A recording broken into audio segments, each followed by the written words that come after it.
वो अनम्यूट भी अनम्यूट करिए भारद्वाज जी, आप अनम्यूट करिए आपका फोन की अपना फोन अनम्यूट कर लें। सुनील जी, जब तक हम और बाकी लोगों से पूछे, हम आपसे जानना चाहते हैं क्योंकि उनका फोन अनम्यूट है, क्या अनम्यूट नहीं हो पा रहा है किन्हीं कारणों से। ये जो समाजवादी पार्टी लगातार आक्रामक हो रही है भारतीय जनता पार्टी के खिलाफ, इसको कैसे देखते हैं? क्या समाजवादी भारतीय जनता पार्टी की ओर से भी कोई बहुत सख्ती से, ताकत से प्रतिकार नहीं किया जा पा रहा है, क्यों? भाई साहब प्रणाम। आज माननीय अखिलेश यादव जी का जन्मदिन है, जैसे आपसे सूचना प्राप्त हुई है। मैं अपनी तरफ से और अपनी पार्टी की तरफ से उन्हें जन्मदिन की शुभकामनाएं देता हूं। भगवान उन्हें दीर्घायु दे। देखिए भाई साहब, विपक्ष का काम है अपनी बात कहना, और ये लोकतंत्र की खूबसूरती हम जानते हैं। उन्हें अपनी बात कहनी है, वो कह रहे हैं। प्रतिकार कहने का जो विषय होगा उसका प्रतिकार भी किया जाएगा। अब बिन वजह की बातों पर आक्रामक होने की क्या आवश्यकता है? अब ये पोस्टर जो लगा है 27 के सत्ताधीश, ऐसी बहुत चीजें समाजवादी पार्टी करती रही है। कभी प्रधानमंत्री जी बना लेती है आदरणीय अखिलेश जी को। ये उनका अपना काम है, अपने नेता हैं। कुछ कार्यकर्ताओं का मन होता है नेता को खुश रखना, कि ऐसा करने से नेता खुश हो जाएंगे, तो वो अपना काम कर रहे हैं। सत्ताधीश तो राजतंत्र की भाषा है, लोकतंत्र की नहीं है। लोकतंत्र में सत्ताधीश नहीं होते हैं। लेकिन समाजवादियों की भी गलती नहीं है, उन कार्यकर्ताओं की, क्योंकि उन्होंने राजा का पुत्र राजा ही देखा है। माननीय मुलायम सिंह जी, उनके बाद अखिलेश यादव जी, पूरे परिवार में वजीर, सेनापति, सब कुछ वही है। तो गलती उन कार्यकर्ताओं की भी नहीं है जो सत्ताधीश लिख रहे हैं, क्योंकि राजतंत्र की प्रणाली उन्होंने उस परिवार में देखी है, तो वो लोकतंत्र जानते ही नहीं है। क्योंकि उन्हें समाजवादी परिवार में, जिसने पूरे समाजवाद को घर में कैद कर लिया है, वहां से वो सत्ताधीश ही शब्द निकल सकता है। लेकिन हबीब साहब है नहीं, होते तो मैं उनसे पूछ लेता। आ गए हैं, अगर आवाज मेरी आ रही हो। सेफई में जन्मदिन मनाया जा रहा है मान्य जी का। मुंबई से लोग बुलाए हैं, कहाँ से बुलाए हैं उसका ब्यौरा शायद आरिफ हबीब साहब के पास होगा। हो सकता है मान्य अखिलेश जी मुंबई गए थे तो अपने मित्रों को वहां निमंत्रण देकर आए हों जन्मदिन का, तो हबीब साहब के पास भी ब्यौरा होगा।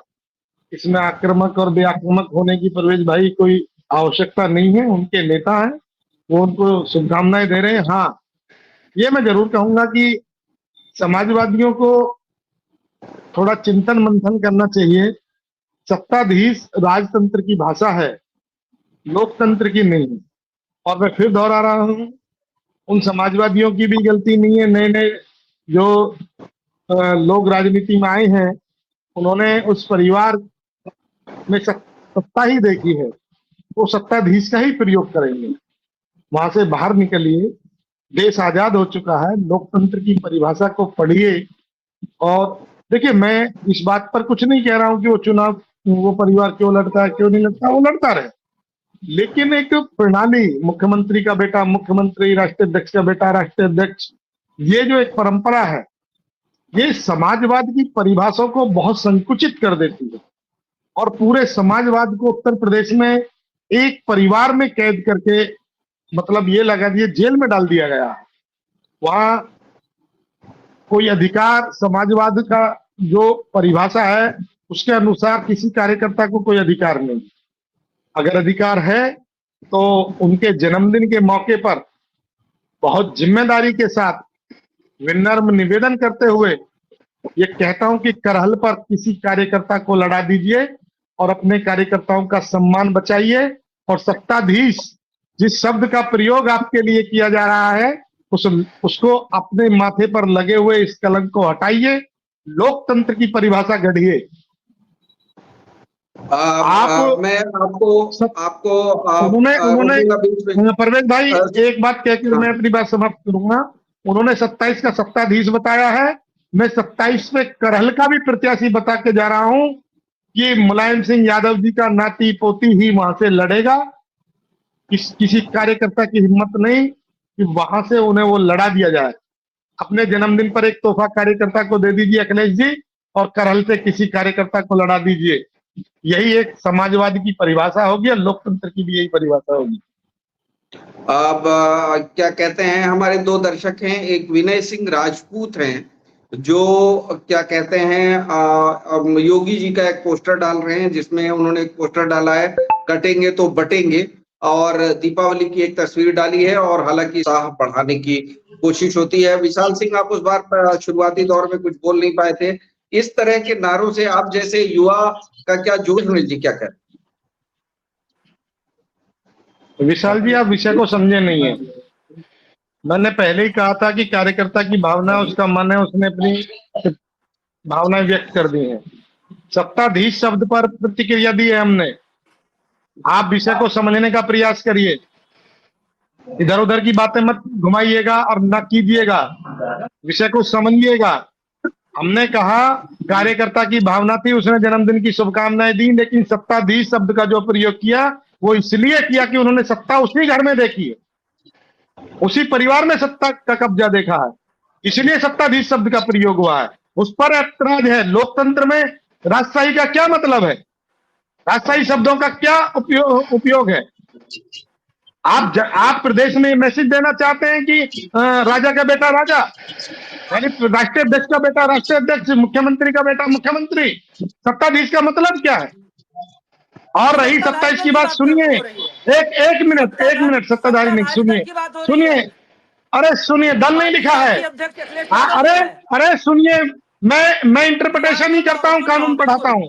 सुनिए, आपको पता नहीं है, सत्ताधारी दल नहीं लिखा है। पहले उस होर्डिंग को पढ़ लीजिए पूरा, क्या लिखा उस पर, और जो लिखा उसी का निर्वचन होगा, उसी की इंटरप्रिटेशन होगी। और सुनिए, शॉर्ट नोट नहीं है। राजनीति में शॉर्ट नोट की कोई, जो चर्चाएं होती हैं वो पूरे नोट्स पर होती हैं। शॉर्ट लिखा जाएगा तो शॉर्ट पर चर्चा होगी, पूरा लिखा जाएगा तो पूरे पर चर्चा होगी। आप विषय को समझिए। और आरिफ हबीब साहब, सुनिए, आरिफ हबीब साहब ने कहा कि लोकसभा का ये हरियाणा में भी यही हुआ था। मुखालते में मत जीना आप, मुखालते में मत जीना। हरियाणा में भी यही था कि 5 सीटें जीती तो इतनी कांग्रेस की आ जाएंगी। ये लोकसभा और विधानसभा का, और जो जनता पर एक गलती हो गई उसका बदला जनता ने हरियाणा में ले लिया, और वही उत्तर प्रदेश में 27 में होने वाला है।